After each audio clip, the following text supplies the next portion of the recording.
Now, we're going to talk to Justine Quirk. Justine, good afternoon to you. Hello, nice to meet you. Nice to talk to you, Justine. Justine, admire what you do because Justine is a volunteer at an organisation called Dog Lost. Dog Lost does what it says on the packet. They want to bring together lost and stolen dogs with their owners. It's big business. Why is it happening? What is it? Is it just easy? Is it too easy? It's quite hard to sort of pinpoint really the reasons for it. There's three main areas really. Monetary gain is a big one. So if your dog unfortunately is tied up outside a shop, it's quite easy. But actually 50% of dogs that are classed as stolen are actually stolen from your back garden.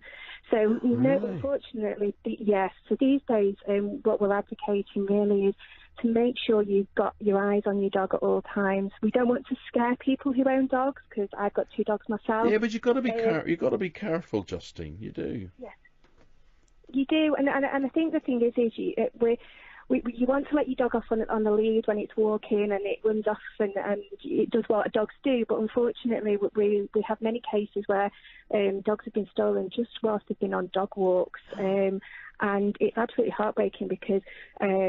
As you both will know, walking your dog is one of the most wonderful things you can do with your dog at weekends and stuff like that. So we don't, those kind of cases are really heartbreaking because actually what they're doing is just doing their normal walk on their normal patch, and it's just one moment of them taking their eye off the dog and the dog's gone. So is this like a bit like, in the 90s when, car radio theft was a big thing where they'd break into the car and nick your car stereo and then flog it?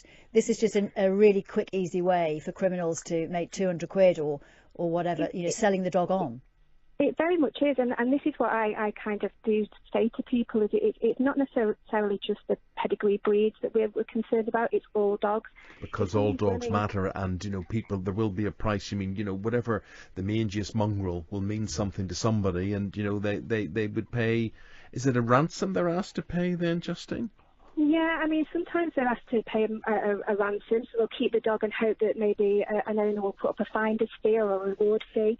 But the other thing that they do is they just sell them on, so it's a quick sort of... Quick turnaround, as Jackie said, like flogging a car radio.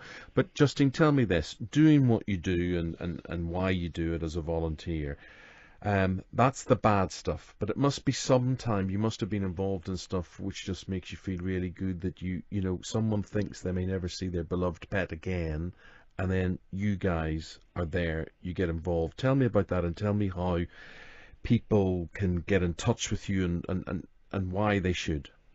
Yeah, so yes, we do have the reunion cases, which are sort of heartwarming. We had a Labrador very recently that was stolen, and then 6 years later we found it dumped, it was found dumped. It was actually scanned for a chip, which is a big thing. That when it went into the vets, it was scanned for a chip, and the chip details were up to date. The owner had never forgotten about her dog, and she'd made sure that her details were completely up to date. So that reunion was able to happen because of those chip details. So we do have cases where dogs do come home 6-7 years later.